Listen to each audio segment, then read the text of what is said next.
My daughter texted me, "Don't come here for Christmas. We need space from your drama." My son said nothing. I stared at my phone, reading those words over and over, certain I must have misunderstood. Then I did something I never thought I'd do. I opened my banking app and canceled every single automatic payment I'd been sending them for years. All of them. Gone. The next morning, they both stood at my doorstep. But I'm getting ahead of myself. Let me tell you how a good mother became a woman who finally chose herself. My name is Jennifer Morrison, and for 62 years, I believed that being a good mother meant sacrificing everything for your children. For 35 of those years, I lived by that principle, like it was gospel truth. I'm sitting here now in my kitchen in suburban Cleveland, the same kitchen where my husband David and I raised 2 children. The same kitchen where he collapsed 7 years ago while I was making his favorite pot roast.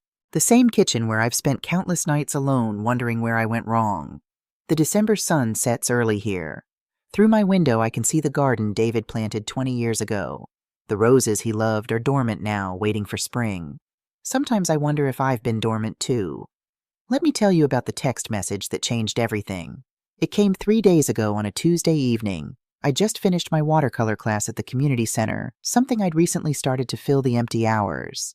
My phone buzzed as I was cleaning my brushes. It was from Sarah, my 34-year-old daughter. "Mom, we need to talk about Christmas. Kyle and I have been discussing it, and we've decided we need family time this year.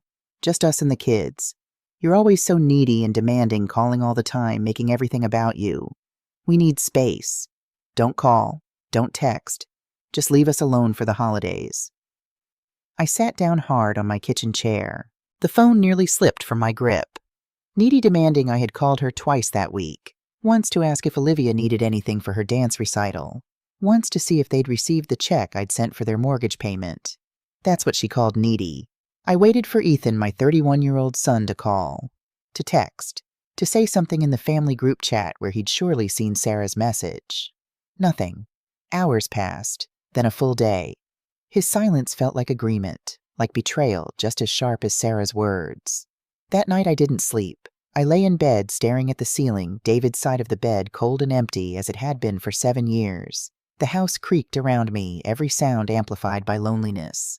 What had I done wrong? Let me tell you about David. Because understanding him helps you understand how I ended up here.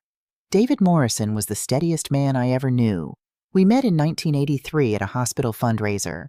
I was 21 working as a medical secretary. He was 23, just starting his career as an electrical engineer. He spilled punch on my white dress and spent the next hour apologizing. We were married within a year.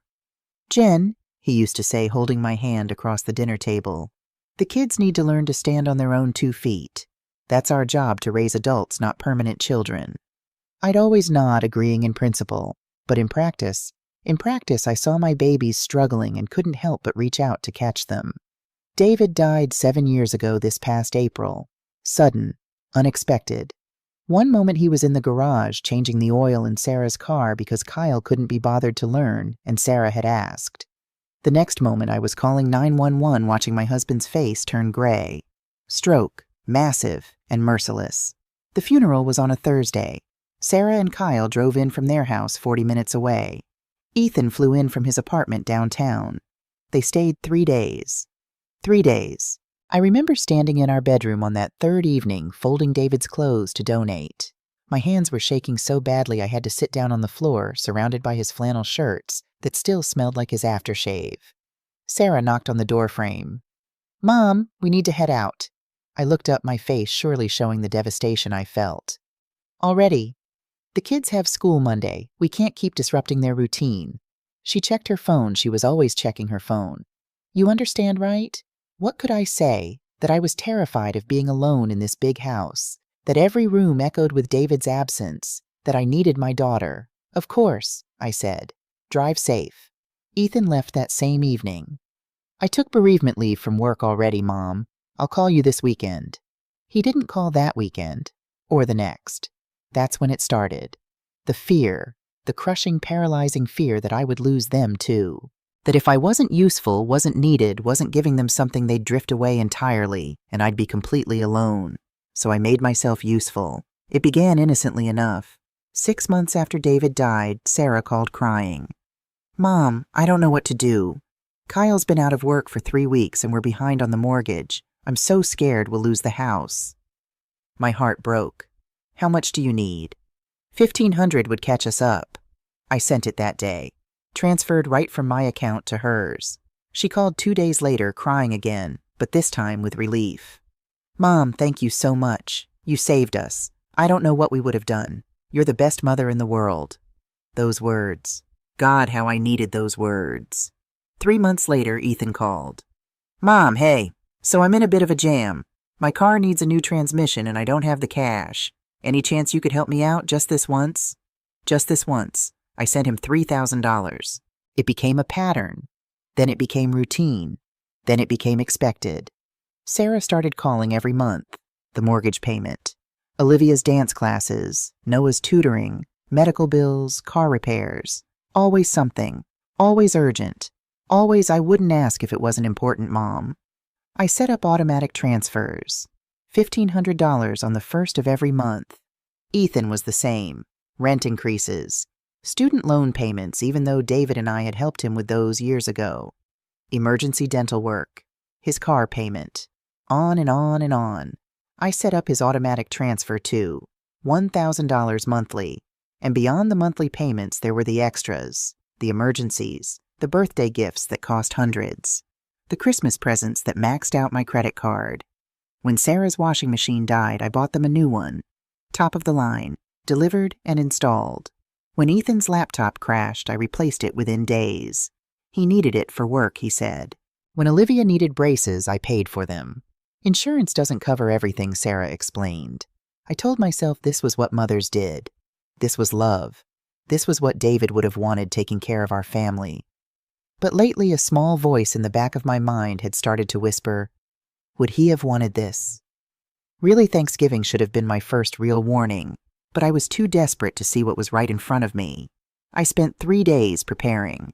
Turkey with David's secret brine recipe, stuffing made from scratch, his mother's cranberry sauce that took hours, sweet potato casserole, green bean almondine, pumpkin pie and apple pie and pecan pie. I set the table with our good china, the plates we'd received as wedding gifts 40 years ago. I polished the silverware, arranged fresh flowers from the florist splurging because I wanted everything to be perfect. Sarah and her family were supposed to arrive at 1 o'clock. They showed up at 3:15. Traffic, Sarah said, barely looking at me as she walked past into the living room. She immediately pulled out her phone. Kyle nodded at me. He actually nodded like I was a doorman and headed straight for the TV. Found the football game. Made himself comfortable on David's favorite chair. Ethan arrived 20 minutes later. Hey, Mom. A quick hug distracted. Sorry I'm late. Lost track of time. The only bright spot was my grandchildren. Olivia, 10 years old with Sarah's dark hair and David's kind eyes, ran to me. Grandma, I missed you. Noah, 7, was right behind her. Can we have pie first? After dinner, sweet boy. I hugged them both tight, breathing in their little kid smell of shampoo and outdoor air. We sat down to eat at 4 o'clock. The turkey was dry by then. I'd been keeping it warm for 3 hours. Nobody noticed. Or if they did, nobody mentioned it. I tried to start a conversation. Olivia, how's school going? Are you still enjoying your dance classes? It's okay. She shrugged eyes on her phone. 10 years old with a phone at the dinner table. Sarah didn't even look up from her own device. Ethan, how's work? I tried again. Fine. He was scrolling through something. Sports scores, maybe. Kyle said nothing. Just ate watching the game on his phone that he'd propped against the water glass. The only person who talked to me was Noah. Bless him. He told me about his school play, about the fort he was building in the backyard, about his friend Tyler who could burp the alphabet.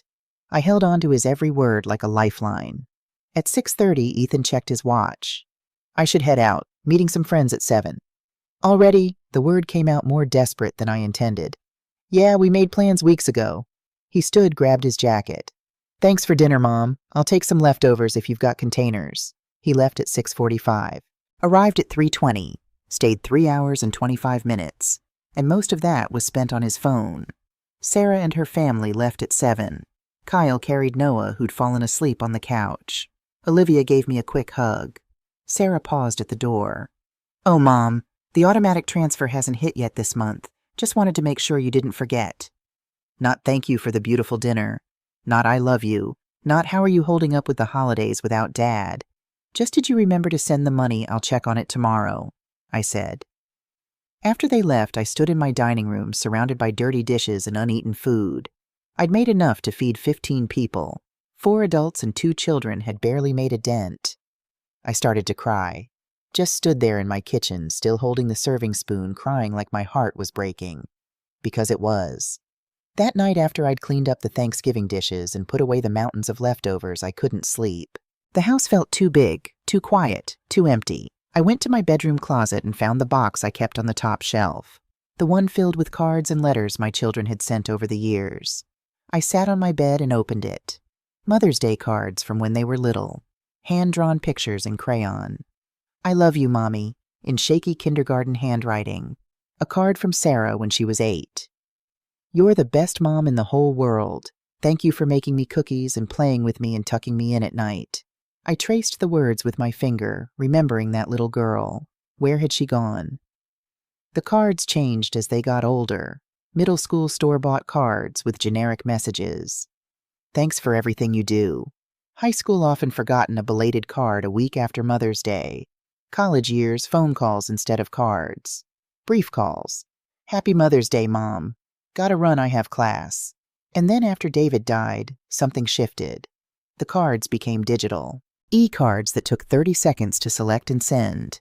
Free ones. Last Mother's Day, Sarah sent me a Facebook post. Not even a private message. A public post. "Happy Mother's Day to all the moms out there." Not even a specific acknowledgement that I was her mother. Ethan forgot entirely. Sent a text 2 days later. "Oh shoot, sorry, Mom. Happy belated Mother's Day." I found one card from Sarah 2 years ago. I'd saved it because it had seemed particularly heartfelt at the time. "Mom, you're always there when we need you. Your generosity knows no bounds. We love you so much. Sarah, Kyle, Olivia, and Noah." Reading it now, really reading it, I saw something different. Always there when we need you. When they needed. Not when I needed. When they needed money.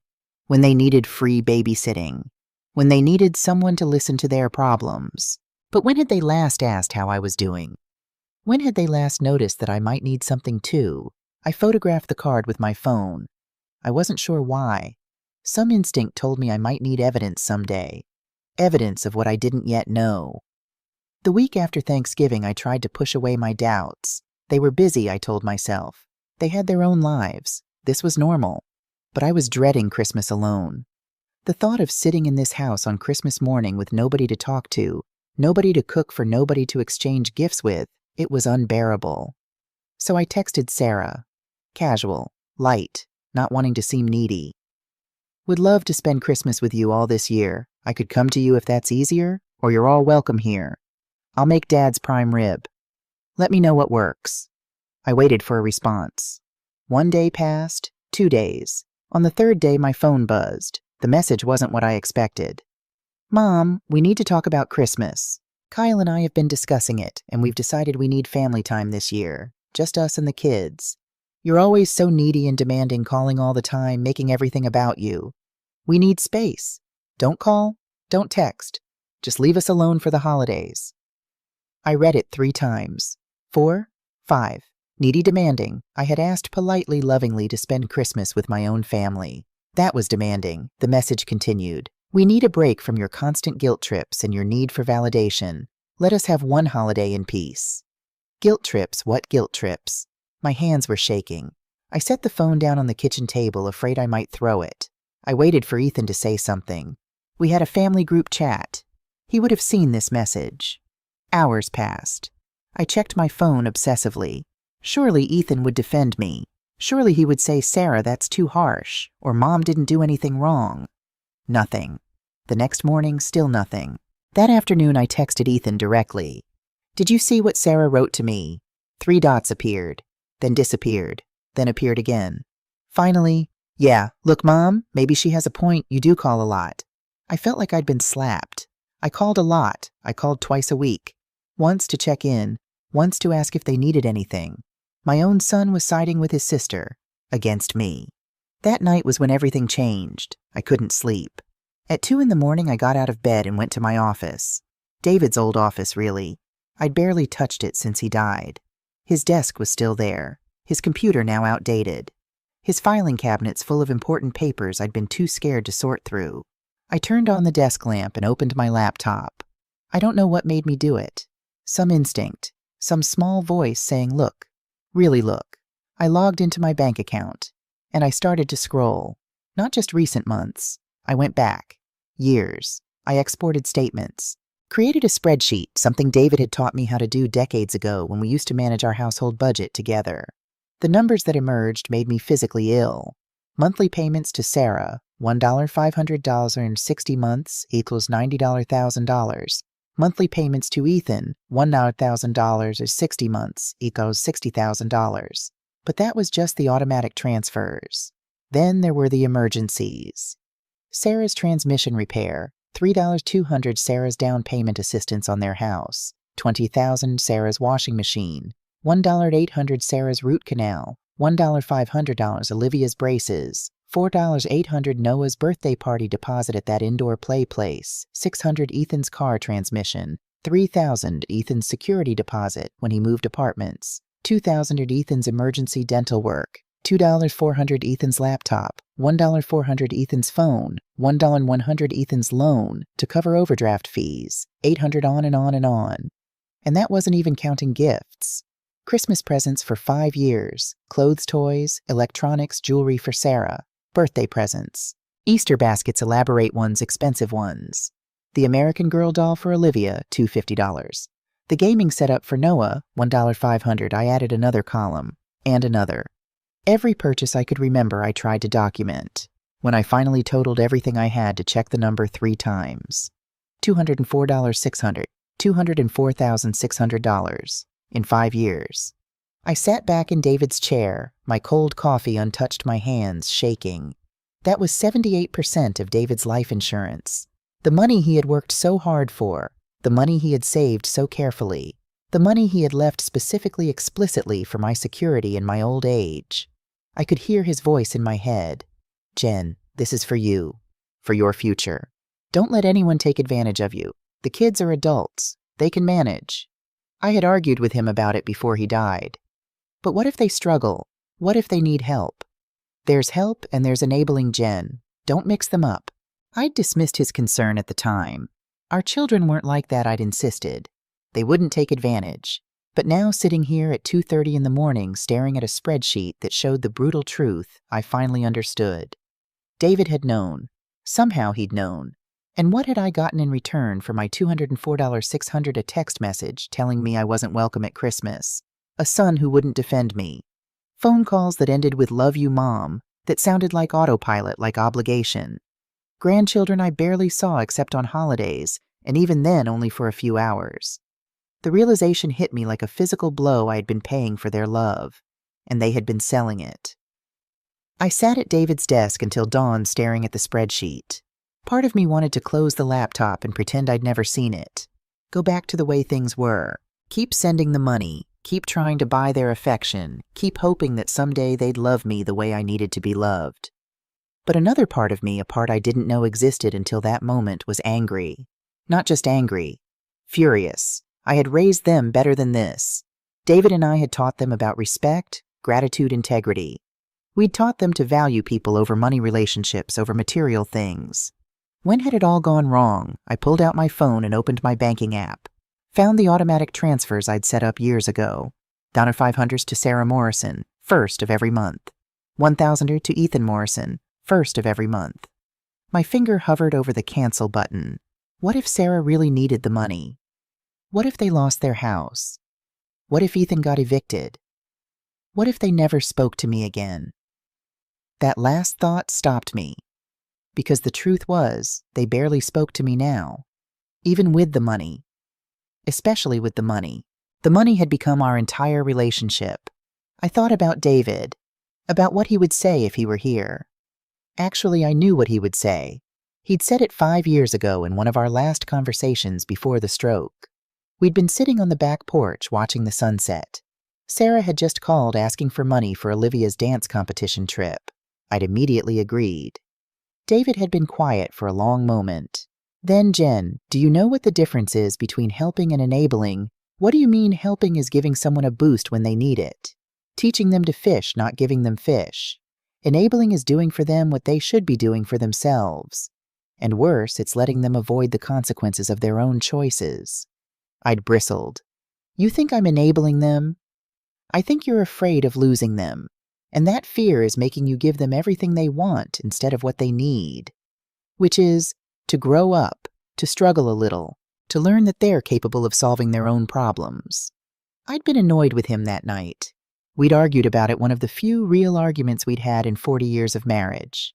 2 weeks later, he was gone.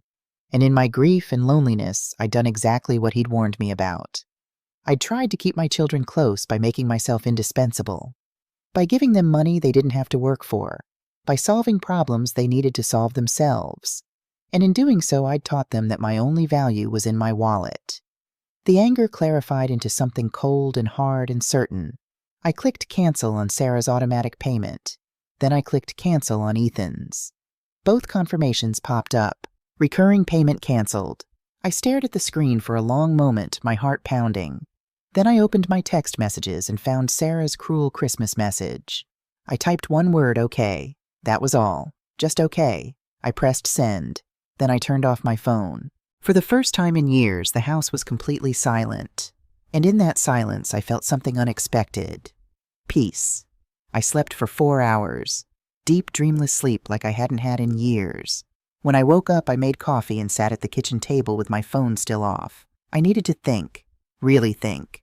What would happen next Sarah would notice when the payment didn't come through? She'd call. She'd be angry, or she'd cry, or she'd manipulate. Maybe all three. Ethan would react too. Probably less dramatically, but he'd notice. And then what I found myself thinking about David's filing cabinet. All those papers I'd been too scared to go through. I opened the cabinet and started pulling out files, insurance documents, the deed to the house, bank statements from when David was alive, tax returns. And then I found it. A folder labeled Important, Jennifer's Eyes Only. I opened it. Inside was a letter in David's handwriting. The envelope said, "To Jen, open if I'm gone and you're struggling." My hands shook as I opened it. "My dearest Jen, if you're reading this, I'm gone. And I'm so sorry I had to leave you. I know you, my love. I know you're probably giving the kids money right now. Probably too much. Probably letting them take advantage because you're lonely and scared of losing them too. So I need to tell you something I never said enough when I was alive. You are enough. Just you. Not your money. Not what you can do for others. Just you, your laugh, your kindness, your terrible jokes that always made me smile, your beautiful heart. That's enough. The kids love you. But if they can't see your value without your wallet, they don't deserve you. Don't set yourself on fire to keep others warm, Jen. You deserve to be warm too. I love you. I've always loved you. And wherever I am, I'm proud of you. Be strong. Be yourself. And remember you taught the kids to stand on their own feet. Let them. Forever yours, David P.S. If you haven't already, go to Ireland. We always said we would. Do it for both of us. I read it 3 times, tears streaming down my face. He'd known. Even before he died, he'd known this might happen.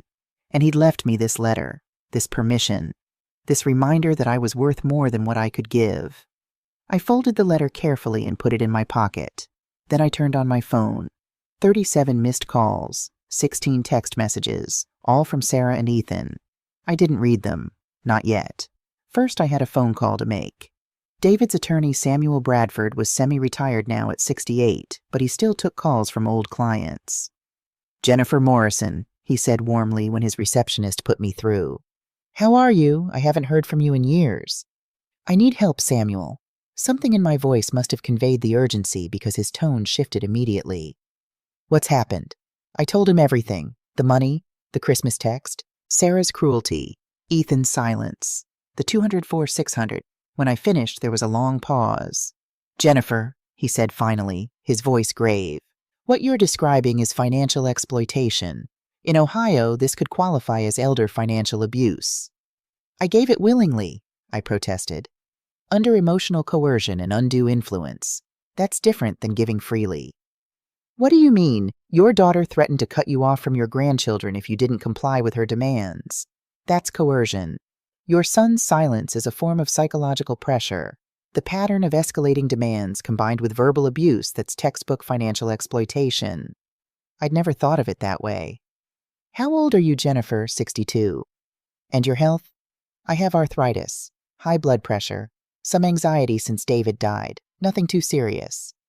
But you're on medications. Yes, blood pressure medication, and I take something for anxiety as needed. He was quiet for a moment. I could hear him writing something down. Jennifer, I'm going to be very direct with you. If you want to protect your remaining assets, we need to act now. Your children know you're vulnerable. They're counting on it.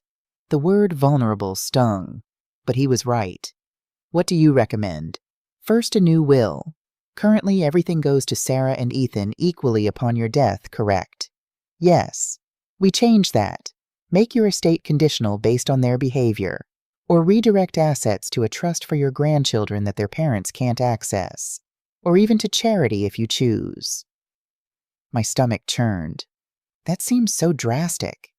Second, I want you to document every interaction going forward, every call, text, visit, time, date, content. Save everything. Why? Because if they escalate, and Jennifer, they will escalate, we may need a protection order. A protection order against my own children. I know it sounds harsh, but I've seen this pattern before. Adult children who view their aging parents as ATM machines. It rarely improves without intervention. Usually it gets worse. I felt dizzy. Third, consider a financial power of attorney to someone neutral. Not them. Never them. Your sister, a trusted friend. Someone who can manage your affairs if you become incapacitated so they can't petition for guardianship. Guardianship, it's more common than you'd think. An adult child petitions the court claiming their parent is incompetent, can't manage their own finances. If granted, they get control of everything. They wouldn't do that. Jennifer, they sent you a cruel text message telling you not to contact them, then immediately called you when the money stopped. What do you think they wouldn't do? The silence that followed was heavy with truth. Can you come to my office tomorrow? Samuel asked. I'll have some documents prepared for you to review. Yes, I said. Yes, I can do that. After I hung up, I sat very still. My phone buzzed. Another text from Sarah. This time I read it. Mom, I see you canceled the transfers. What the hell, you need to fix that. The mortgage is due and I'm counting on that money. Not I'm sorry for what I said. Not can we talk about this? Just you need to fix that. I replied no. One word. That's all. Her response was immediate. Are you serious right now? You're going to punish us because you're having some kind of emotional breakdown. We have bills, Mom. We have kids. I typed back. So do I. Then, I have bills too, and I need to take care of myself. Her response. You have Dad's life insurance. You have your pension. You're fine. Was I fine? I looked around my kitchen, at the leak under the sink I'd been ignoring because plumbers were expensive, at the property tax bill on the counter due in January, at the prescription bottles lined up by the coffee maker medications that seemed to get more expensive every year. I had David's life insurance. Had. Past tense. Most of it was gone now, given to my children who told me I was needy and demanding. I replied, I need to go. Sarah, Mom, wait. I turned off my phone. That night I didn't sleep much, but instead of tossing and turning in grief and confusion, I was thinking, planning. Samuel's words had shaken something loose in my brain, something that had been dormant for too long. I wasn't just going to cut them off and hope they learned a lesson. That would accomplish nothing. They'd just be angry. They'd paint me as the villain, the cruel mother who abandoned her struggling children. No, I needed a plan. I needed to understand exactly how much control they thought they had over me. I needed to see what they would do when the money stopped. I needed evidence of their true motives, and I needed to protect myself legally, financially, emotionally. I opened my laptop and started researching. Elder financial abuse in Ohio, legal protection for seniors, how to document financial exploitation, estate planning, asset protection trusts. Hours passed. The winter sun rose late, casting long shadows through my kitchen windows. I barely noticed. I made lists, called automated bank services taking notes, found Samuel's business card. By midnight, I had the skeleton of a plan. Step 1, document everything. Every text, every call, every demand. Step 2, consult with Samuel about protecting my assets. Step 3, set up a new bank account they don't know about. Transfer my remaining savings there. Step 4, wait. Watch. Let them show their true colors. Step 5, make my decision about my estate based on their actions, not my guilt. I finally went to bed at 1 a.m, exhausted but strangely calm. For the first time in years, I wasn't lying awake worrying about whether Sarah had enough money or whether Ethan was okay.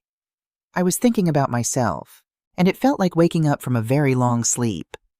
The next 3 days were surreal. My phone rang constantly. Sarah, Ethan, Sarah again, Ethan again. I didn't answer. The voicemails piled up. I listened to them once, then saved them to a folder. Sarah's first voicemail was angry. Mom, what the hell is going on? Call me back immediately. This is ridiculous. Her second was manipulative. Mom, please. I don't understand what I did wrong. Can we just talk? I'm so worried about you. Her third was desperate. Mom, the mortgage payment is due tomorrow. I'm going to overdraft if you don't send the money. Please, I'm begging you. Ethan's voicemails were shorter but followed the same pattern. First, Mom, what's going on? Sarah said you're acting weird. Call me back. Second, Mom, I need the rent money. It's due tomorrow. Please respond. Third, fine, whatever. I guess I'll figure it out myself. I saved all of them. I also started logging every interaction in a notebook. Date time method of contact content of message my response or lack thereof. Samuel had said to document everything.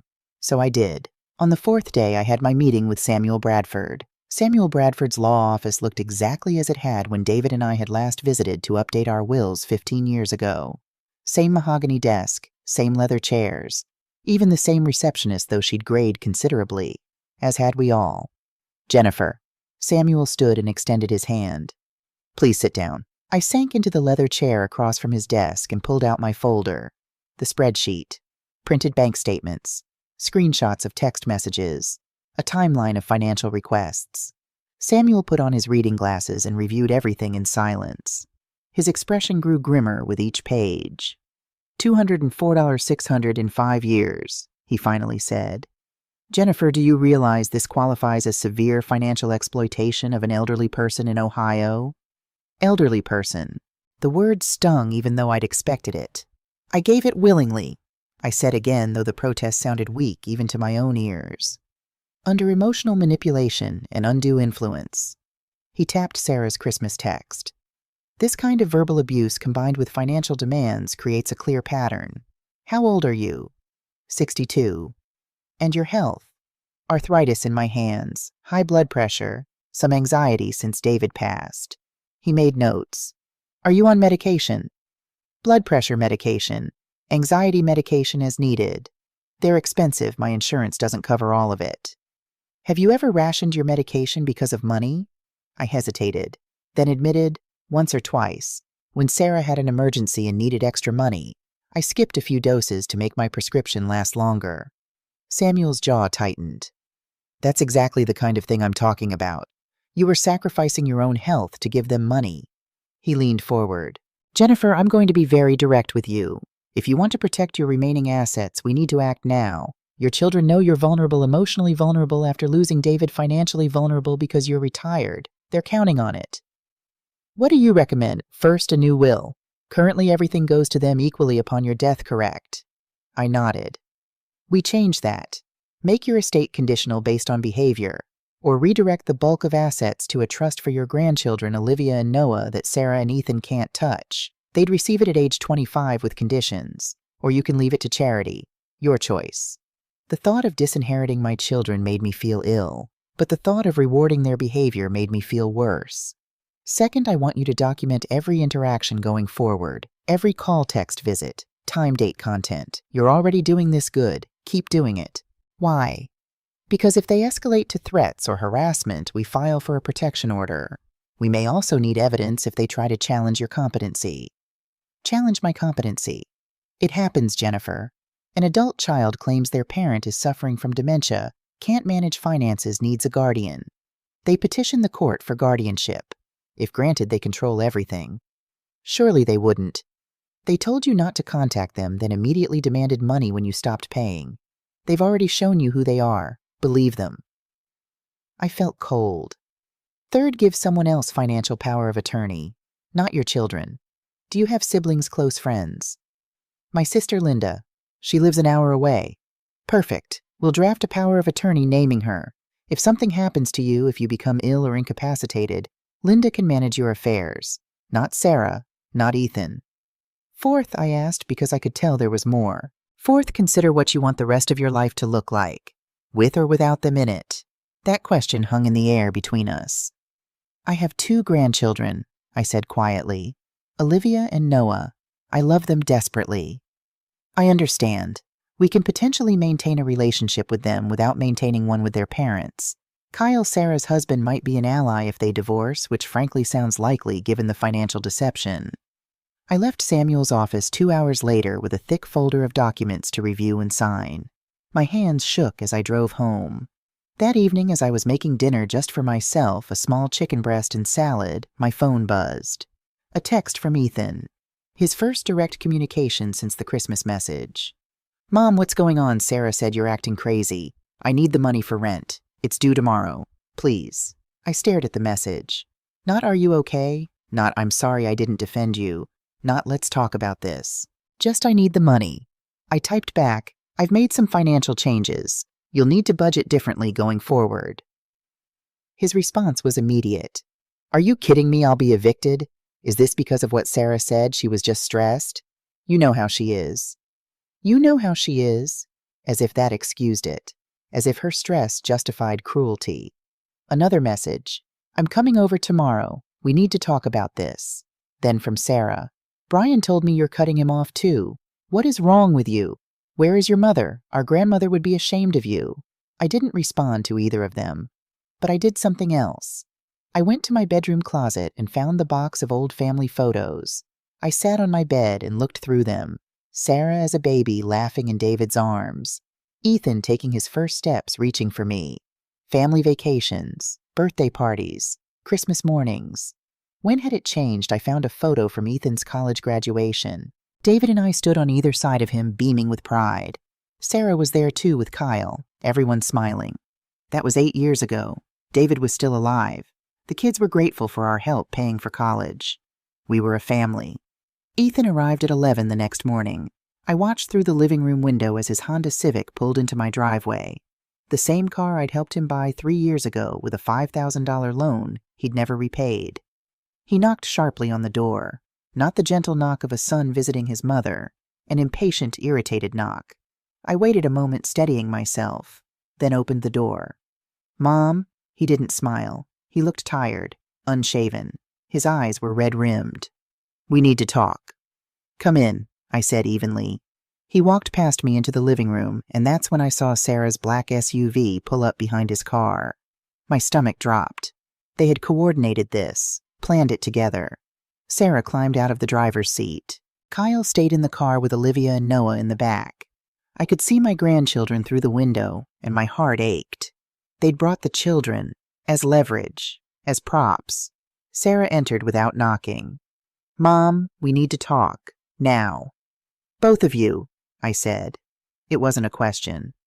Sit down, Sarah said, like she was in charge, in my house. This is my house, Sarah. I'll stand if I want to. Ethan ran a hand through his hair, a gesture I recognized from his childhood when he was frustrated. Look, Mom, I don't know what's going on with you, but this stops today. You can't just cut us off without warning. I gave you warning, I replied quietly. Sarah told me not to come for Christmas. Told me you all needed space from my drama. I respected your wishes. Sarah's eyes flashed. That was about Christmas, Mom, not about money. You're twisting everything. Am I? I walked to the kitchen table where I'd left my folder, picked it up, came back. Let me ask you something, Sarah. When was the last time you called me just to talk, not to ask for money, just to see how I was doing? She blinked. We talk all the time. When I don't keep a calendar of our conversations, Mom, this is ridiculous. Ethan stepped forward. Mom, I'm about to be evicted. Do you understand what that means? My credit will be destroyed. I might lose my job if I have to move suddenly and can't make the commute. I looked at him, really looked at him. You make $58,000 a year, Ethan. I looked it up. That's the average salary for IT support specialists in Cleveland. Your rent is $900 a month. Where is your money going? His face reddened. That's none of your business. It became my business when you made me responsible for your rent every month for 5 years. You're our mother. Sarah's voice rose sharply. You're supposed to help us. That's what mothers do. Help, yes. I opened the folder. Enable, no. There's a difference, and I'm just beginning to understand it. Enable? Sarah laughed harshly. Oh my God. Have you been watching Dr. Phil or something? We're not addicts, Mom. We're your children who are struggling. Struggling. I pulled out a printed screenshot, one I'd saved from Facebook 3 months ago. This is from your vacation to Cancun last spring. 5-star resort. You posted 16 photos. That's not struggling. Sarah's mouth opened, then closed. That was on a credit card. We needed a break. Kyle had been so stressed. And who do you think will pay that credit card when you can't? Who were you counting on to bail you out? Silence. I turned to Ethan. You bought a new gaming computer last month. I saw it in your Instagram story. $1,200. But you can't make rent. I needed that for work, he protested weakly. You work in tech support. Your company provides equipment. Try again. The room fell silent. Then Sarah's face transformed. The anger melted into tears. Academy Award-worthy tears. Mom, please. Her voice broke. I'm sorry. Okay, I'm sorry about what I said. I was stressed. Kyle's been having trouble at work, and the kids are expensive, and I took it out on you. She wiped her eyes with the back of her hand. But you can't punish Olivia and Noah because I lost my temper. They need things, Mom. Olivia has her dance recital coming up. She needs a new costume. Noah has a field trip to the science center. Are you really going to take that away from them because you're mad at me? There it was, the guilt card. Played perfectly. For a moment, just a moment, I felt the familiar pull, the instinct to comfort, to fix, to provide. Then I remembered the spreadsheet. $204,600.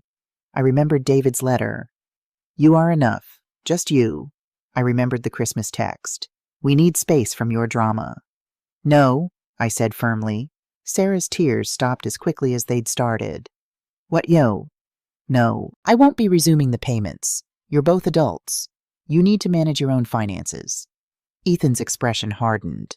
You're really doing this. I am. He turned toward the door. Fine. Don't come crying to us when you're old and sick and need someone to take care of you.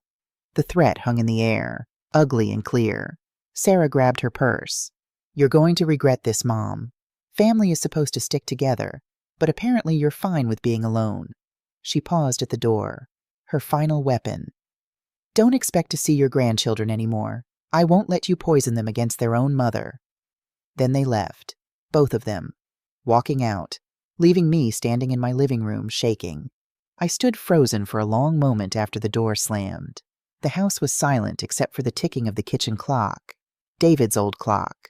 The one that had marked time through 40 years of marriage, 7 years of widowhood, and now this. The threat about Olivia and Noah hit harder than anything else. They were innocent. They loved me. I loved them. And Sarah was going to use them as weapons. I sat down heavily on the couch. Let myself cry. Great heaving sobs that came from somewhere deep inside, somewhere I'd been keeping locked away for years. I cried for the children I thought I'd raised. I cried for the relationship I thought we had. I cried for David, who wasn't here to help me navigate this. I cried for myself, for the mother who'd given everything and somehow ended up with nothing. When the tears finally stopped, I felt hollowed out, empty, but also strangely lighter. I picked up my phone and called Samuel Bradford. They came to my house, I said when he answered. Both of them, together. Tell me everything. I recounted the conversation word for word. Ethan's threat about not caring for me when I was old. Sarah's manipulation about the grandchildren. The tears, the anger, all of it. Document it, Samuel said. Write down everything they said while it's fresh. Time date, who was present. Did Kyle hear any of this? He stayed in the car with the kids. Smart on his part. He's distancing himself. That might be useful later. He paused. Jennifer, I need you to understand something. This is going to get worse before it gets better.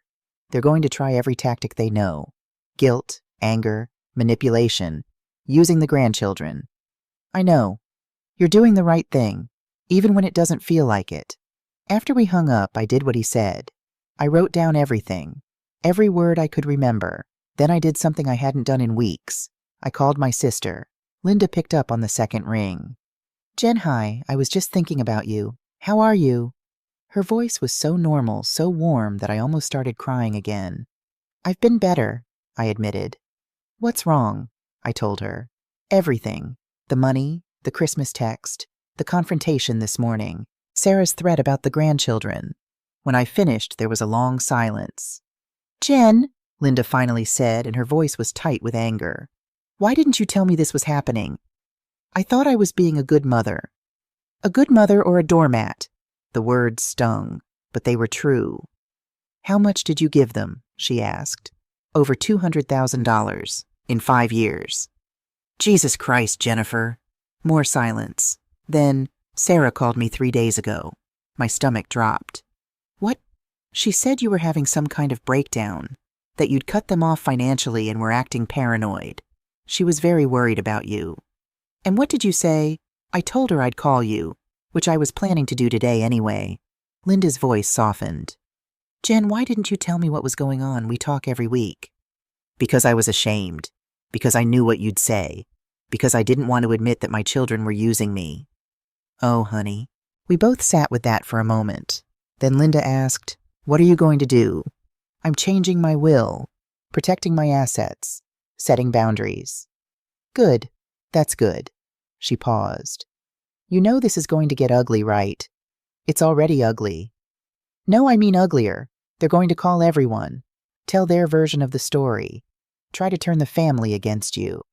I know. And you know I'm on your side, right? Completely 100%. Tears pricked my eyes again. Thank you. Do you remember my son Tyler, Linda's oldest? He was 36 now. Of course. 5 years ago he asked me for $50,000, said he was starting a business, needed seed money, promised he'd pay me back with interest. I'd forgotten about that. I gave it to him, Linda continued. The business failed within 6 months. Turned out there never really was a business. He'd gotten in over his head with some investments, lost everything, needed money to cover it. What did you do? I asked for my money back. He said, I can't believe you'd prioritize money over your own son. Didn't speak to me for 18 months. I didn't know that. I didn't tell anyone. I was embarrassed, hurt. But Jen, it was the best thing I ever did. Because when he finally called me, he'd gotten his act together, got a real job, started going to therapy. He apologized, really apologized, paid me back $15,000 so far. So there's hope. Maybe, maybe not. But either way, you'll know you didn't enable them to destruction. You gave them a chance to grow up. We talked for another hour. Linda shared more of her story. I shared more of mine. When we hung up, I felt less alone. But Linda's warning echoed in my head. They're going to try to turn the family against you. That night it began. My phone started ringing at 7 p.m. Aunt Patricia, David's older sister, 70 years old, sharp as a tack, opinionated as hell. Jennifer, what is this I hear about you cutting off Sarah and Ethan? I closed my eyes. Here we go. Where did you hear that? Sarah called me this afternoon. She's very worried about you, dear. She thinks you might be having some kind of episode. An episode? She mentioned you've been acting strangely, paranoid, accusing them of stealing from you. She's concerned it might be early-stage dementia. Dementia. Sarah was telling people I had dementia. Patricia, I don't have dementia. I have clarity. Well, that's good to hear, but Sarah seemed quite convinced. I interrupted her. Patricia, did Sarah tell you how much money I've given her in the past 5 years? She mentioned you'd been very generous with helping them, $204,000. Silence. I'm sorry, what, $204,600? That's what I've given Sarah and Ethan combined, in 5 years. I have the bank statements to prove it. That's a lot of money, Jennifer. It's 78% of David's life insurance. More silence.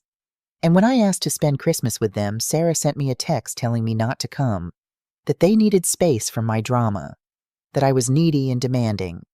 She said that, I can forward you the text if you'd like. Patricia's tone changed. Please do. I'd very much like to see it. I sent her the screenshot while we were still on the phone. I heard her gasp. Oh my God, Jennifer, I had no idea. The way Sarah described it, she said you'd had some kind of fight and cut them off without warning. The warning was when she told me not to contact her. I'm so sorry. I should have called you first before believing her version. We talked for another 20 minutes. By the end, Patricia was firmly on my side. If you need anything, she said before hanging up, I'm here. And Jennifer, I'm proud of you for standing up for yourself. But Patricia wasn't the only one who called. Cousin Rachel texted, Hey, heard you're going through something. Here if you need to talk. I explained the situation. She was supportive, but not everyone was. David's cousin Margaret called. She'd always been closer to Sarah than to me. I think you're being very harsh, she said after I'd explained everything. They're young. They're struggling. You have money sitting in the bank. Why wouldn't you help them? Because they're not struggling, Margaret. They're mismanaging. There's a difference. Well, I think you're going to regret this when you're old and alone and they're not there for you. The same threat Ethan had made. I hung up on her. The calls and texts continued into the night. Sarah had clearly made the rounds. Some people believed her version. Most, once they heard mine, sided with me. But the damage was done. The family was divided. And I realized something Sarah was good at this. She'd been manipulating people for years and I'd never noticed. 1 week passed, then 2. Sarah tried calling multiple times. I didn't answer. Ethan sent increasingly desperate texts about rent eviction ruined credit. I didn't respond. Then 2 weeks after our confrontation, Sarah tried a new tactic. My phone rang. The caller ID said Olivia Morrison, my granddaughter, calling from Sarah's phone. My heart raced. Was something wrong? Was she hurt? I answered. Olivia, sweetheart, are you okay? Grandma, her small voice made my chest tighten. Why are you mad at us? Oh no. Oh God, no. Hi, sweetheart. I'm not mad at you. Mommy said you don't want to see us anymore. She's been crying, a lot. The manipulation was breathtaking, using a 10-year-old child to deliver guilt. Emma, honey, I love you very much. I wanted to see you for Christmas, but Mommy said no. Do you remember Mommy said she needed space? Mommy said you're being mean about money. Did Mommy tell you to call me? A pause. Too long. She's right here. She wants to talk to you. Of course she did. Sarah got on the phone. Did you hear that? Do you hear what you're doing to her? You're confusing her. She doesn't understand why her grandmother doesn't love her anymore. Sarah, don't use your daughter to manipulate me. It's not fair to her. I'm not manipulating anyone. I'm trying to help Olivia understand why her family is falling apart. The family isn't falling apart because I set financial boundaries. Think about that. I hung up. My hands were shaking. But my resolve held. I called Samuel Bradford again. They're using the grandchildren now, I told him. Predicted, he said grimly. Don't engage. If they continue, it could constitute harassment. We're documenting everything. Remember, that evening I did something I hadn't done in years, something David and I used to do together. I went to the community center grief support group for widows and widowers.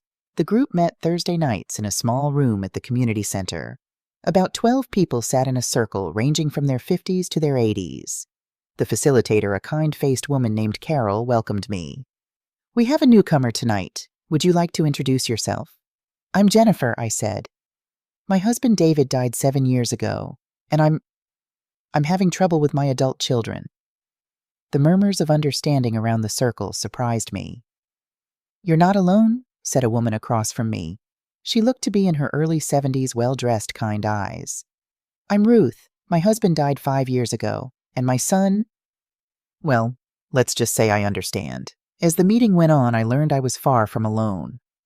Ruth's story: her son had stolen her credit cards, racked up $18,000 in charges.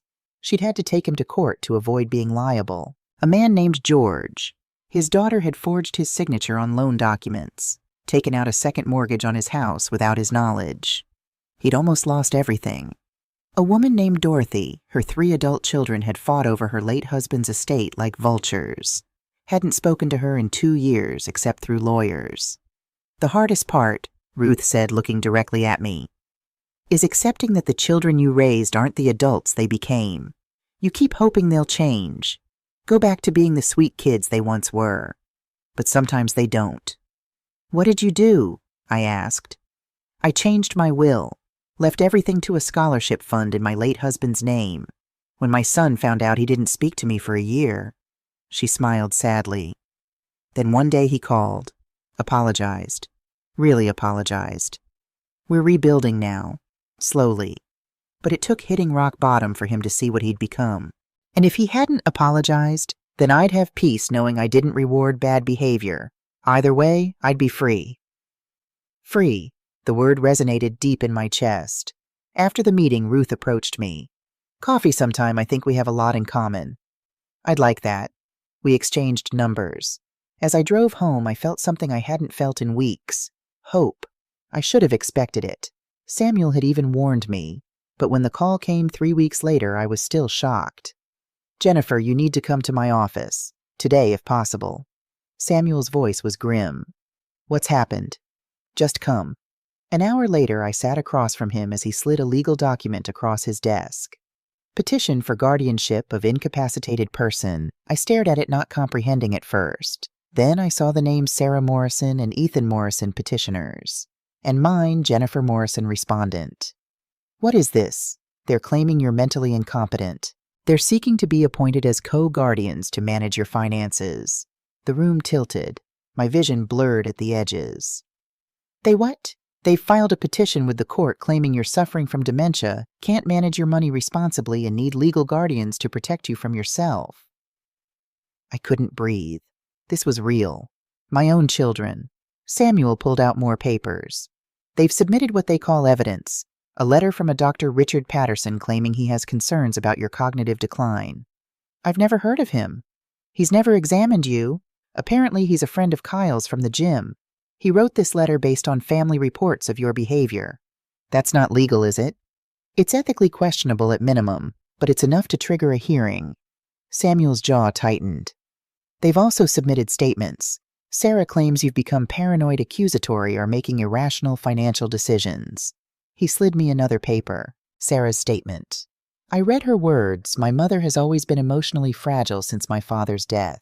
Recently, her behavior has deteriorated significantly. She's become paranoid, accusing us of stealing from her when we've done nothing but try to help. She's isolated herself socially. She's making reckless financial decisions that will leave her destitute. We're terrified she'll lose everything if someone doesn't intervene. And Ethan's mom has never been the same since Dad died. She's depressed, anxious, showing poor judgment. She needs help, but won't admit it. We're her children. It's our responsibility to protect her, even if she doesn't understand that right now. They're lying, I said. My voice sounded strange, distant. I know, but we need to prove it. Samuel leaned forward. Here's what we're going to do. I've already scheduled an independent psychiatric evaluation with Dr. Rachel Winters. She's board-certified, highly respected, specializes in competency evaluations. When tomorrow, she's cleared her schedule for you. This is urgent, Jennifer. What happens if the court sides with them? Then they become your legal guardians. They control your assets, your bank accounts, your property, everything. You'd need their permission to access your own money. I felt sick. But that's not going to happen, Samuel said firmly, because you're going to pass that evaluation with flying colors, and then we're going to fight this. Hard. Dr. Rachel Winters was in her mid-50s, calm and professional, with gentle eyes that missed nothing. The evaluation took 5 hours, spread over 2 days. Cognitive function tests, memory tests, questionnaires about my daily life, my decisions, my reasoning. She asked me to remember lists of words, draw a clock showing a specific time, count backward from 100 by sevens, recall details from a story she'd told me 30 minutes earlier. She asked about my finances, why I'd made the decisions I'd made. I was honest, painfully, completely honest. I was lonely, I told her. After my husband died, I was terrified of losing my children too, so I tried to make myself indispensable. I gave them money because it made me feel needed. It made me feel like a good mother. And now I realize I was enabling them to treat me poorly. I was teaching them that my only value was financial. And I can't do that anymore, not if I want to respect myself. She made notes, asked more questions. Tell me about the Christmas text. I showed her. She read it carefully. How did that make you feel? Like I didn't matter, like the only thing that mattered was the money. And when you stopped the payments, what was your reasoning?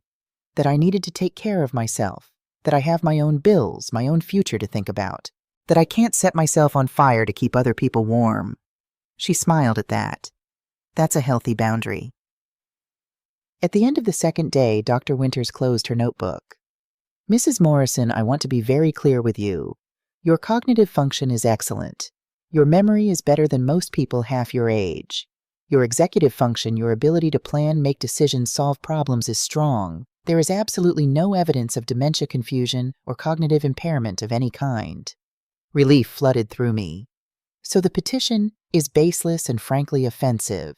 Your children are trying to manipulate the legal system to regain control of your money. That's not guardianship. That's exploitation. She leaned forward. I'll be submitting a detailed report to the court. But Jennifer, I want you to understand something.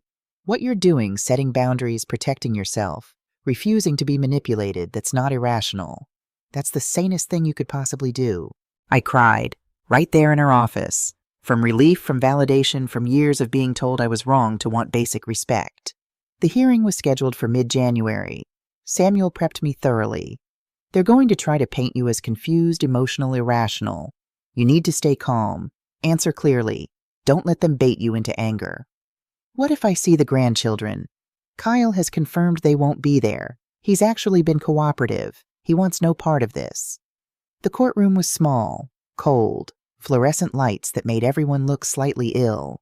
Sarah and Ethan sat with their attorney, Peter Morrison. No relation, unfortunately. He was a slick-looking man in an expensive suit. They wouldn't look at me. Judge Patricia Coleman entered. She was in her mid-60s, stern-faced, with sharp eyes that suggested she'd seen every trick in the book. She reviewed the petition, reviewed Dr. Patterson's letter. Her expression grew colder. Mr. Morrison, she said to their attorney, you're petitioning for guardianship based on alleged mental incompetence. Please present your case. Morrison stood. Your Honor, Mrs. Morrison's children are deeply concerned about their mother's recent behavior. She has made erratic financial decisions, cutting off long-standing support to her family without explanation. She has isolated herself socially. She has exhibited paranoid thinking, accusing her children of manipulation and theft when they've done nothing but try to help her. He gestured to Dr. Patterson's letter. Dr. Patterson's assessment, based on detailed interviews with the family, indicates serious concerns about cognitive decline. Judge Coleman interrupted. Dr. Patterson has never examined Mrs. Morrison. Is that correct? Morrison faltered. He based his assessment on extensive interviews with her children who see her regularly. Hearsay. Continue. Morrison tried to rally. The petitioners can testify to specific instances of concerning behavior. She's threatened to disinherit them entirely. Threatened or stated her intention regarding her own estate planning. She's made it clear she plans to leave her assets to strangers rather than her own children. Her money, her choice. Is there actual evidence of incompetence beyond the fact that she's making decisions you and your clients don't like? Samuel stood. Your Honor, if I may, we've submitted Dr. Rachel Winters' comprehensive psychiatric evaluation. Dr. Winters is board certified, has personally examined Mrs. Morrison. Her findings are unequivocal, no cognitive impairment whatsoever. The judge reviewed Dr. Winters' report. Her expression grew even colder. Miss Morrison, she said, looking at Sarah. Approach. Sarah stood. Her hands were shaking. How much money was your mother giving you monthly? $1,500. For how long? About 5 years. And when she stopped, you filed for guardianship. Is that the sequence of events? It's not that simple. It seems quite simple to me. Your mother stopped paying you, so you want legal control of her money. Sarah's face flushed. That's not... We're worried about her. The judge's voice was ice. Do you love your mother, Miss Morrison? Of course I do. Then explain this text message. She read from the exhibit. Don't come here for Christmas. We need space from your drama. Did you send that to your mother? Sarah's face drained of color. I was stressed. I didn't mean... You didn't mean what you wrote, or you didn't mean for there to be evidence. Mr. Morrison, the judge turned to Ethan. You make $58,000 annually, correct? Yes, Your Honor. Rent $900 monthly. Where does your money go? Ethan's face reddened. I have expenses. That's not an answer. Student loans, car payment. Your mother paid off your student loans in 2022 according to these bank records. Try again. Silence. Judge Coleman closed the file with a sharp snap. Petition denied. Sarah gasped. Furthermore, I'm ordering both petitioners to reimburse Mrs. Morrison's legal fees in the amount of $12,000. This is one of the most transparent cases of elder financial abuse I've seen. 2 adult children attempting to weaponize the legal system against their own mother because she had the audacity to stop funding their lifestyle. The gavel struck. Mrs. Morrison, you have the court's apology for having to endure this. This hearing is adjourned. Sarah was sobbing in the hallway. Ethan looked stunned. Their attorney had already disappeared. Mom, wait, Sarah called after me. I turned. Her face was red mascara running. How could you do this to us? Something inside me snapped, not into anger, into perfect crystalline clarity. No, I said quietly. You tried to have me declared mentally incompetent so you could steal my money. You lied to a court. You used a doctor who'd never met me to claim I had dementia. You dragged me through this humiliation because I set a boundary. My voice was calm, cold. Don't you dare make yourself the victim. I walked away. Samuel put a hand on my shoulder as we left the courthouse. You did it. It's over.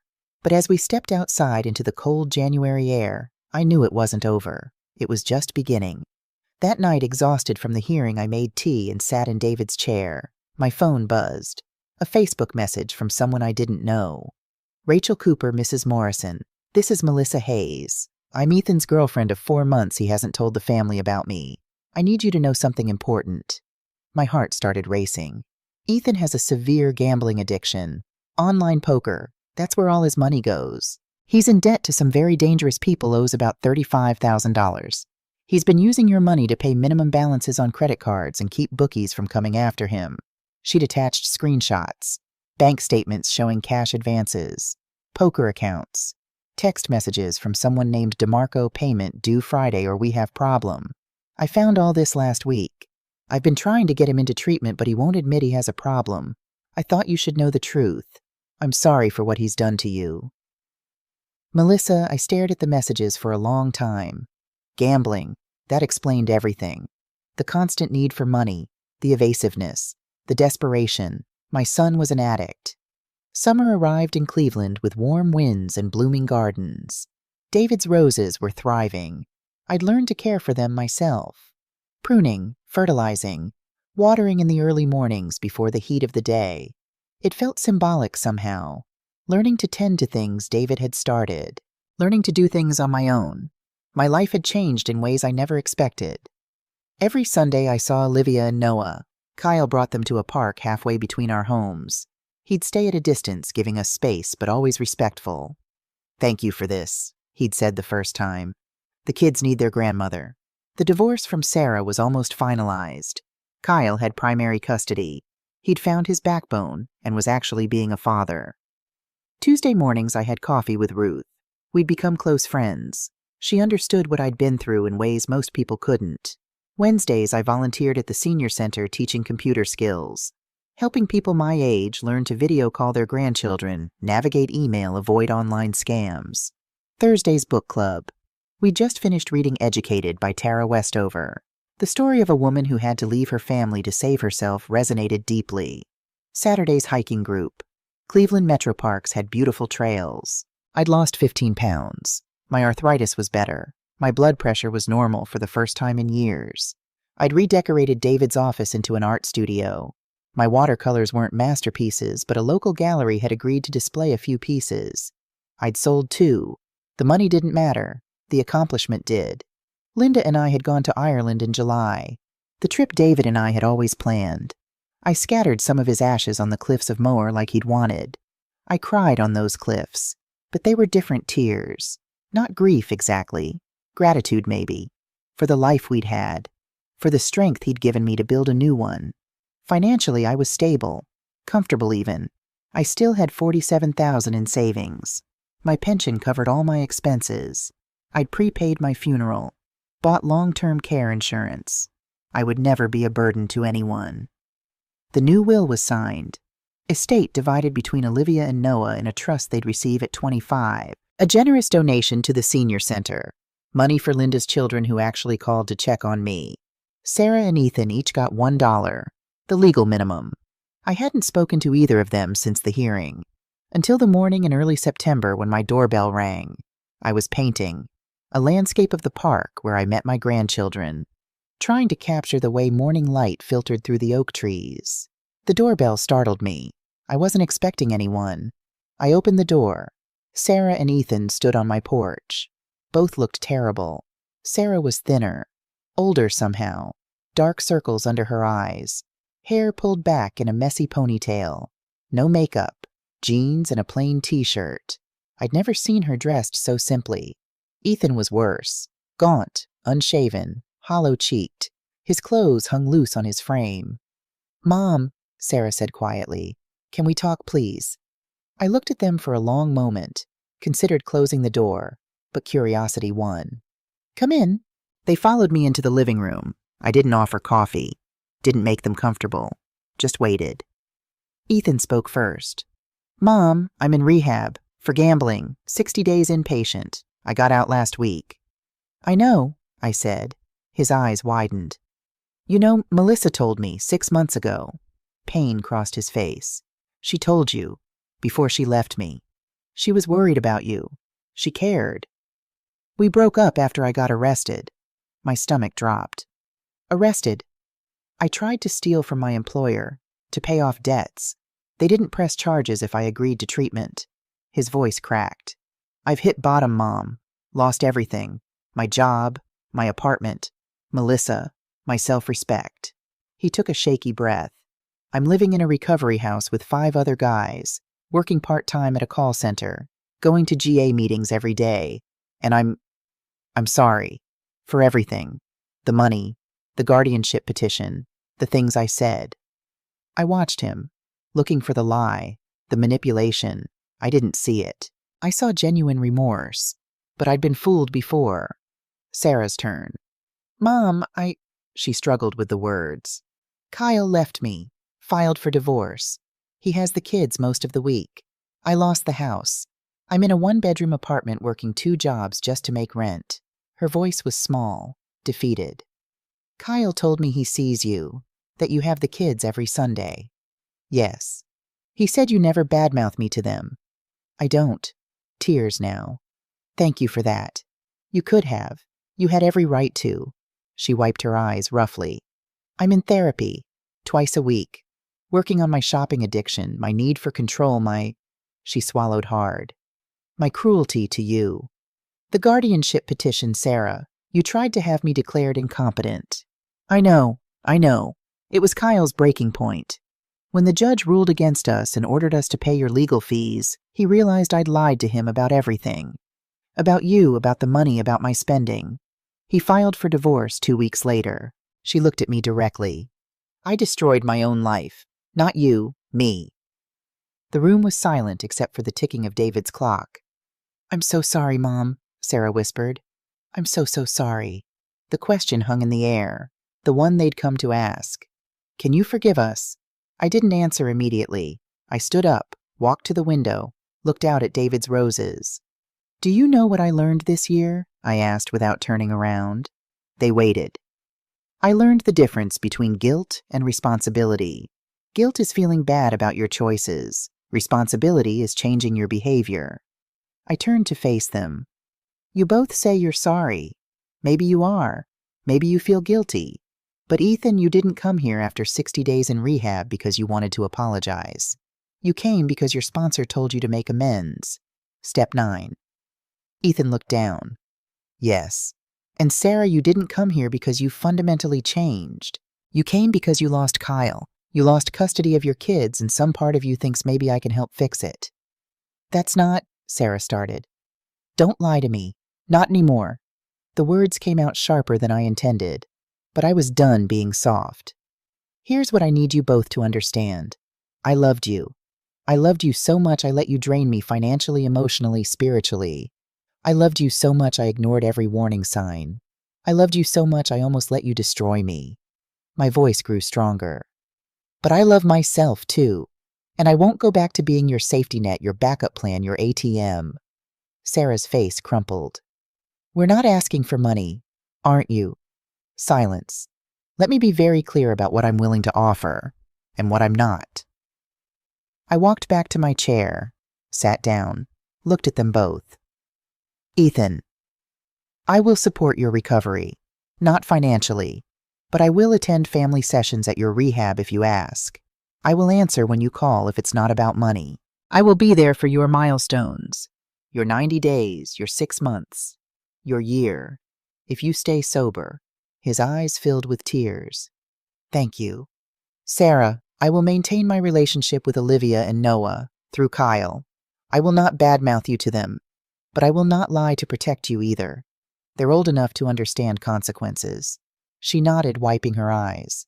For both of you, I'm willing to rebuild a relationship, if and only if you show me through actions, not words, that you've changed. That might take years. It might never happen. But I'm willing to try.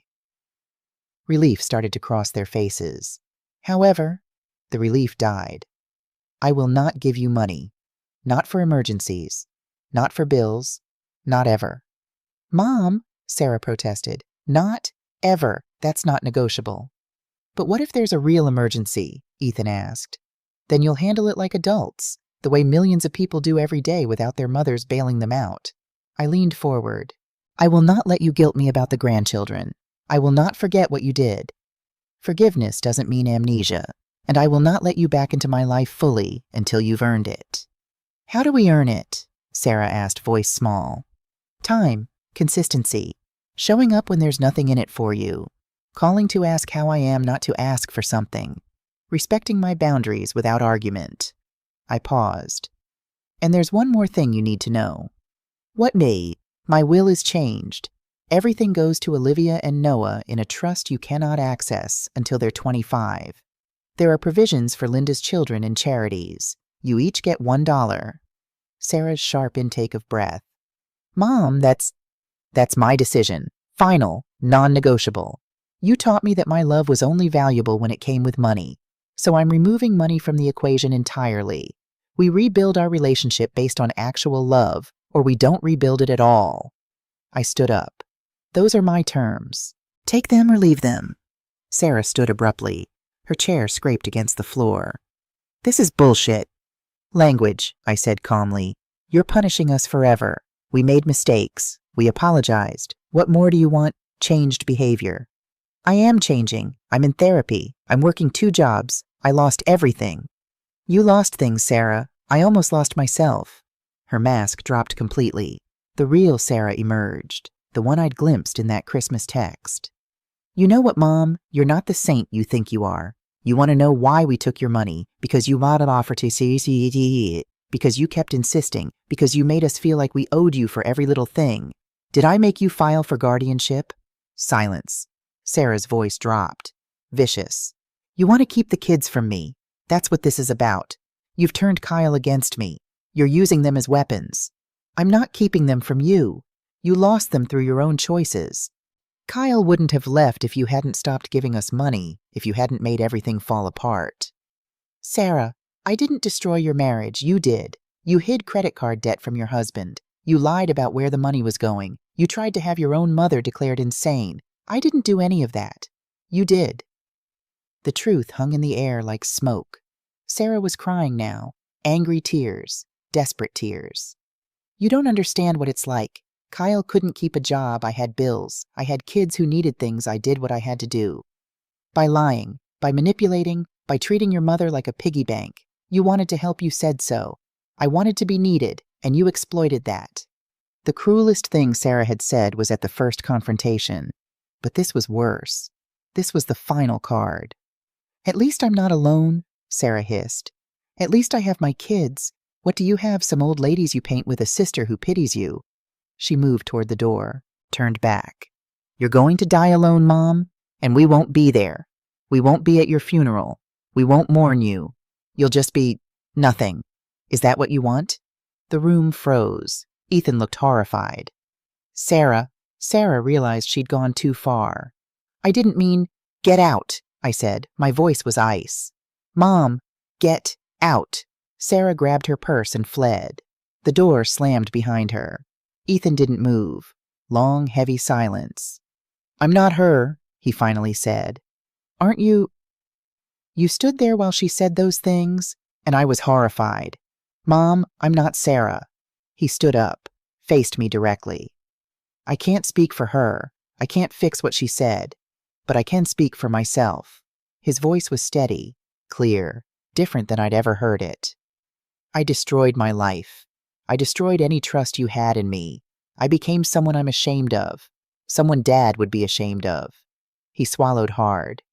"In rehab, they make you face what you've done. Really face it. No excuses, no justifications. Just the truth." I had to make a list of everyone I hurt. Your name was at the top, Mom. Not because you were first chronologically, but because I hurt you the most. The person who loved me most.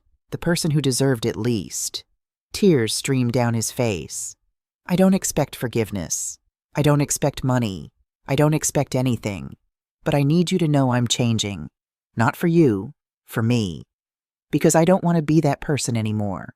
The addict, the liar, the son who threatened his own mother."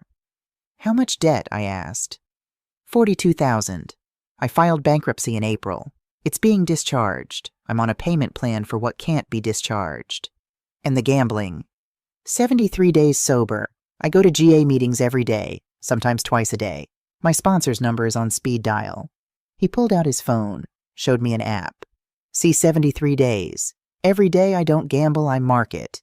It's the longest I've gone without betting in 6 years." I studied him, really looked at him. I saw David in his eyes. The good parts of David, the honesty, the determination. "Your sponsor, what's his name?" "Robert Greenfield." "Give me his number." Ethan looked confused. "Why?" "Because I'm going to call him and ask if you're serious about recovery. And if he tells me you are, if he tells me you're doing the work, not just going through the motions, then maybe we can start to rebuild something." I held his gaze. "But Ethan, it's going to take years, and I might never fully trust you again." "I know," he said quietly, and I meant what I said. "No money. Not ever." "I understand." Okay, such a small word, but it meant everything. Ethan gave me Robert's number, hugged me a real hug, not a perfunctory one, and left. I sat in David's chair for a long time after he was gone. Then I called Robert Greenfield. 3 months later, December 25th. My house smelled like prime rib. David's recipe, the one I'd made every Christmas for 40 years. The tree was up, lights twinkling, stockings hung on the mantel. Not just mine. One's for Linda, for her kids, for Ruth, for Olivia and Noah. For Ethan. I'd hung one for Ethan. Not Sarah, not yet.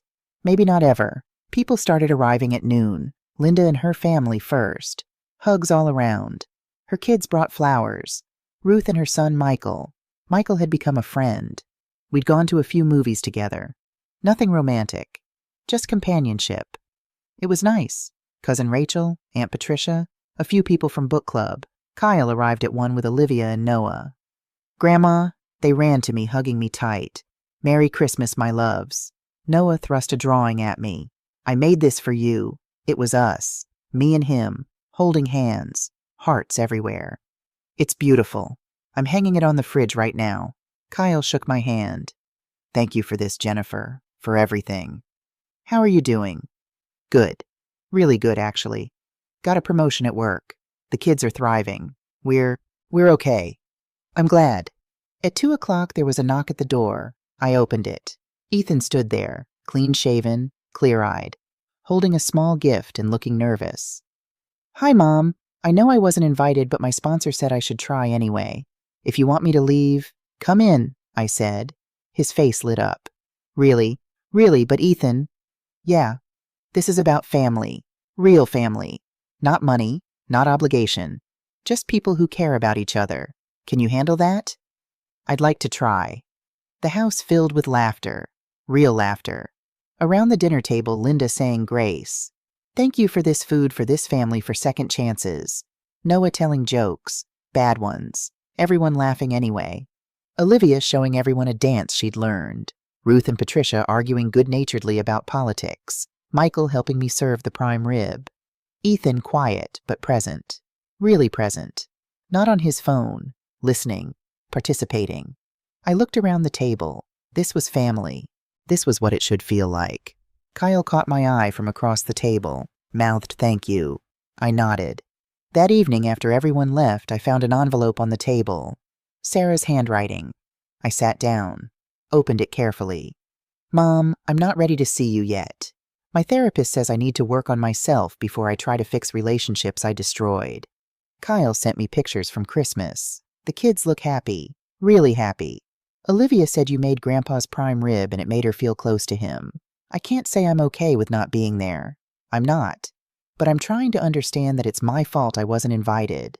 My therapist asked me to write what I actually feel, not what I think I should feel. So here it is, I'm angry you cut me off. I'm also ashamed that I needed to be cut off. I'm jealous the kids love being with you. I'm also grateful you're in their lives when I can't be fully present yet. I hate that you changed your will. I also understand why you did. I miss you. I also don't know how to be around you without needing something from you. The things I said about you dying alone, I can't take them back. But I need you to know they came from my worst self, the self I'm trying to leave behind. I don't know if we'll ever fix this. I don't know if I deserve another chance. But I want you to know I'm trying. Really trying. I'm 4 months sober from shopping. First time in 10 years I haven't bought something I don't need. It's harder than I thought. I hope you had a good Christmas. Sarah. I read it twice. Didn't cry. Didn't call her. Just wrote back. Sarah, I'm proud of you for 4 months. Keep going. When you're ready, really ready, call me. Mom. I put the letter in a drawer, with David's letter, with the text messages, with all the evidence of what we'd been and what we might become. December 31st, 9 p.m. I was reading in David's chair when the doorbell rang. Sarah stood on my porch, alone. Can I come in? I studied her. Are you asking for money? No. Are you going to blame me for your problems? No. Then yes. She came inside, sat on the edge of the couch, nervous, genuinely nervous. I've been sober from shopping for 5 months now. I got my visitation upgraded to unsupervised. I see the kids 3 days a week. I'm paying off my debt. $200 a month. It'll take 12 years. That's good, Sarah. I'm not here to ask for anything. I'm here to give you something.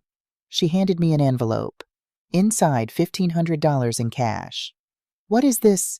First month I ever owe you. My therapist said I need to start paying you back. Not because you asked, because I need to. Sarah, her voice was firm. It's going to take me years to pay back what I took. I might never pay it all back, but I'm going to try. Every month, $200, until it's done. I looked at the money, then at her. I don't need this money, Sarah. I know, but I need to give it. Please. I took it. I'll put it in the college fund for Olivia and Noah. She smiled sadly.